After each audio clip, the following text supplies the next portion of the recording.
भक्तों में सीता माता हूँ और मैं अपनी कहानी सुना रही हूँ। आप लोगों ने अभी तक पिछला भाग नहीं देखा है तो पहले पिछला भाग देखें और तभी आप लोग समझ पाएंगे कि मेरी कहानी में क्या था और क्या है। अब मेरी आगे की कहानी सुने। राजा जनक मुझे अपने घर ले आते हैं और मेरा पालन पोषण करने लगते हैं और मैं अपने पिता के घर में बहुत खुश थी। अब आगे और कुछ समय के बाद मेरा स्वयंवर कराकर प्रभु श्री राम से मेरा विवाह करा दिया जाता है और प्रभु श्री राम मुझसे शादी करके अपने घर अयोध्या लेकर आते हैं और मेरा बहुत आदर सम्मान किया जाता है और मैं बहुत खुश थी। और कुछ समय बीतने के बाद मेरी छोटी सासू माँ, जिनका नाम केकई है, और इन्होंने अपनी दासी के साथ मिलकर षड्यंत्र बनाकर मुझे और मेरे पति और मेरे देवर को राज्य से बाहर निकलवा देती है और हम लोग माता पिता का आशीर्वाद लेकर घर से बाहर जाने लगे। तभी मेरे ससुर की मृत्यु हो जाती है और हम लोग उनका दाह संस्कार करके वनवास चले जाते हैं और वहाँ खुशी से रहने लगते हैं।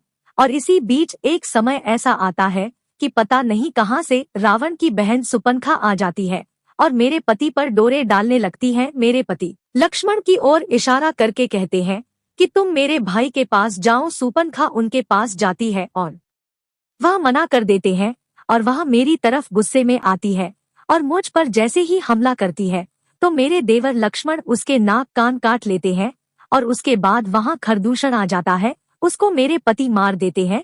उसके बाद हमारी कुटिया में एक सोने का मृग आ जाता है और मैं उसको देखकर मेरे मन में उसे पाने के लिए लालच आ जाता है और मैं अपने पति को उसे लाने के लिए जंगल भेज देती हूँ। और कुछ समय के बाद मेरे पति की रोने चिल्लाने की आवाज आती है और मैं घबरा जाती हूँ और मैं अपने देवता समान देवर पर लांछन लगाकर उन्हें भी जंगल में भेज देती हूँ। इस गलती की वजह से रावण मौका पाकर मुझे उठा ले जाता है और इससे आगे की कहानी मेरी आप लोगों को अगले भाग में देखने को मिलेगी। अगर आप लोगों को वीडियो में कुछ अच्छा पार्ट लगा है तो कमेंट करके जरूर बताएं। तब तक के लिए चैनल को सब्सक्राइब करें और वीडियो को लाइक और शेयर करें। जय श्री राम।